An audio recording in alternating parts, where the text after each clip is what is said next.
Nursing આ શબ્દ સાંભળતા જ આપણા મનમાં શું આવે છે? કદાચ એક ચોક્કસ છબી, પણ એ છબી પાછળની આખી વાર્તા શું છે?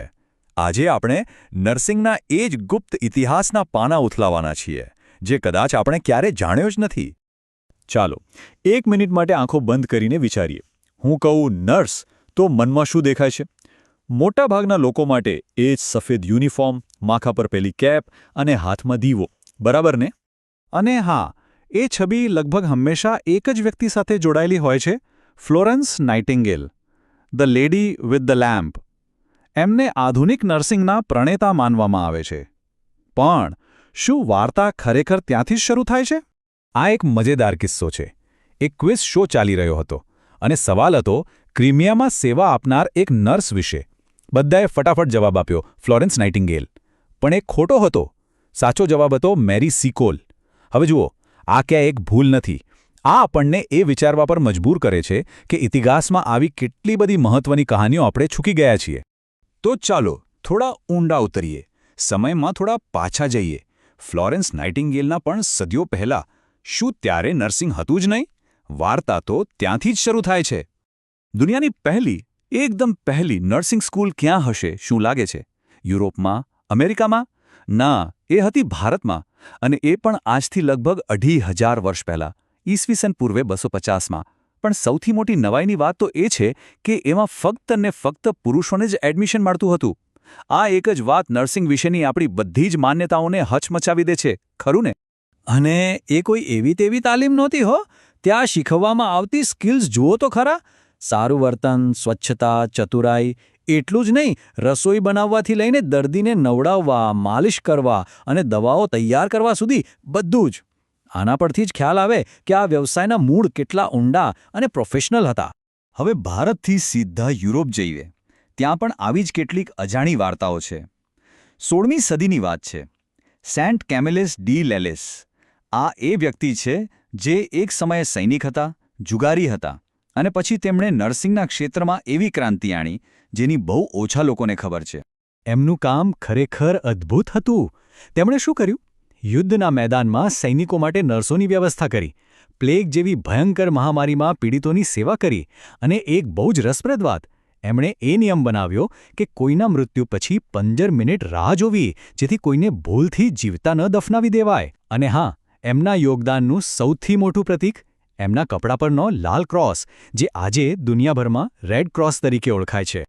તો જુઓ, પ્રાચીન ભારતમાં પુરુષ નર્સ, સેન્ટ કેમિલ્સે પણ પુરુષોની ટીમ બનાવી. આ બધું સાંભળીને એક સવાલ તો થાય જ કે તો પછી ઇતિહાસમાંથી આ પુરુષ નર્સો ગયા ક્યાં? ચાલો, આ જ છુપાયેલી કહાણીને થોડી ખોલીએ. આજની વાત કરીએ તો આંકડા કંઈક આવા છે. કેનેડા, યુકે, યુએસ, મોટાભાગના દેશોમાં પુરુષ નર્સોની સંખ્યા 10% કરતાં પણ ઓછી છે. આ આંકડા જોઈએ તો એવું જ લાગે ને કે નર્સિંગ તો હંમેશાથી જ સ્ત્રીઓનું કામ રહ્યું છે. પણ શું એ સાચું છે? ના, બિલકુલ નહીં. ઇતિહાસ જુદો જ છે.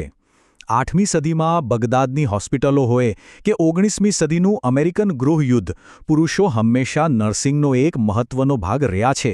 આ ટાઈમલાઈન એકદમ સાફ બતાવે છે કે પુરુષો આ વ્યવસાયમાં કોઈ નવા નથી, ભલે આજે એમની સંખ્યા ઓછી દેખાતી હોય. ઓકે, તો ઇતિહાસની ગલીઓમાંથી પાછા આવીએ આજના સમયમાં. આજે નર્સિંગનો મતલબ શું છે? શું એ હજી પણ માત્ર ડૉક્ટરની સૂચનાઓનું પાલન કરવાનું કામ છે? ના, હવે એવું બિલકુલ નથી. આ વ્યવસાયનું આખું સ્વરૂપ જ બદલાઈ ગયું છે. આ સરખામણી બધું જ સ્પષ્ટ કરી દેશે. પહેલાં, નર્સ એટલે એક ટેકનિકલ આસિસ્ટન્ટ જે ડૉક્ટરના ઓર્ડર ફોલો કરે. પણ આજની નર્સ એક સ્વાયત્ત નિષ્ણાત છે. એ ક્લિનિકલ નિર્ણયોમાં ભાગ લે છે, પુરાવા આધારિત પ્રેક્ટિસ કરે છે. ટૂંકમાં એક ટેકનિશિયનમાંથી એક થિંકર, એક ચિંતક બની ગયા છે. અને આ બદલાવ કોઈ નાનો સૂનો નથી. આજની હેલ્થકેર સિસ્ટમમાં નર્સો પાસેથી શું અપેક્ષા રાખવામાં આવે છે? ડેટા એનાલિટિક્સ, ટેલિમેડિસિન અને અમુક કિસ્સાઓમાં તો એવા કામ કરવાની ક્ષમતા જે પહેલાં માત્ર ડૉક્ટર્સ જ કરતા હતા. આ વ્યવસાય ખરેખર ખૂબ જ ઝડપથી આગળ વધી રહ્યો છે. તો આટલા બધા બદલાવ સાથે તાલમેલ કેવી રીતે રાખવો? એના માટે છે CPD, એટલે કે સતત વ્યાવસાયિક વિકાસ. આ કોઈ એકવારનો કોર્સ નથી, પણ સતત શીખતા રહેવાની એક પ્રક્રિયા છે, જેમાં નર્સો નવા ગોલ સેટ કરે છે, નવી વસ્તુઓ શીખે છે અને પછી એ જ્ઞાનનો ઉપયોગ દર્દીઓની વધુ સારી સંભાળ માટે કરે છે. ચાલો, આપણે ઇતિહાસ અને ટેકનોલોજીની ઘણી વાતો કરી, પણ નર્સિંગનું અસલી હૃદય તો માનવતામાં ધબકે છે. હવે આપણે એવા કેટલાક કિસ્સાઓ સાંભળીશું જે સીધા નર્સોના અનુભવમાંથી આવે છે, એમના કામની દુનિયાની એક સાચી ઝલક. ક્યારેક આ કામ મન પર બહુ ભારે પડી જાય છે. એક નર્સનો અનુભવ છે. એક બેભાન જેવી હાલતમાં રહેલા દર્દીએ એમને કહ્યું, મને ખબર છે કે તું અનાથ છે, કારણ કે તને કોઈ પ્રેમ કરી જ ન શકે. આ સાંભળીને શું થાય? આ શબ્દોમાં કટાક્ષ પણ છે અને દુઃખ પણ. તો બીજી બાજુ ક્યારેક એકદમ અણધાર્યો પ્રેમ અને હૂંફ પણ મળે છે. એક 94 વર્ષના દાદી હતા, જેમને ફક્ત કેન્ટોનીઝ ભાષા જ આવડતી હતી. એમણે એક પુરુષ નર્સને ઇશારાથી પાસે બોલાવ્યા અને એમના ગાલ પર એક પ્રેમભરી કિસ કરી અને પછી કહ્યું, તું બહુ સુંદર છે. બસ આવી નાની નાની ક્ષણો જ આ કામને ખાસ બનાવે છે.